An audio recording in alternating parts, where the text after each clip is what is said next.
Dua truk tronton terlibat kecelakaan di Jalan Raya Denpasar, Gilimanuk, Rabu 29 November.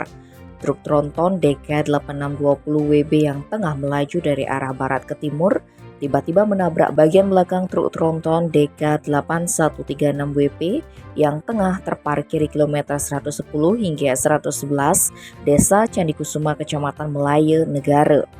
Beruntung tidak ada korban jiwa dalam peristiwa tersebut, meski kedua truk tronton mengalami rusak parah.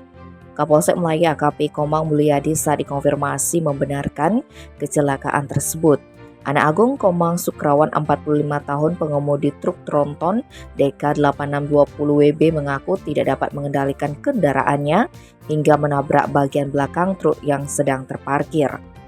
Sesaat setelah ditabrak dari belakang, truk tronton DK8136WP terperosok jatuh ke got sebelah kiri dari arah barat. Selain itu, bagian belakang truk mengalami kerusakan, bak truk miring serta ban depan lepas. Sementara truk tronton yang dikemudikan Sukrawan 45 tahun rusak parah pada bagian depan.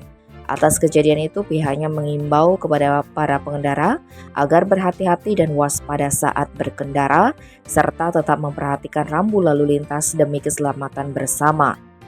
Kerugian akibat kecelakaan tersebut diperkirakan mencapai 50 juta rupiah.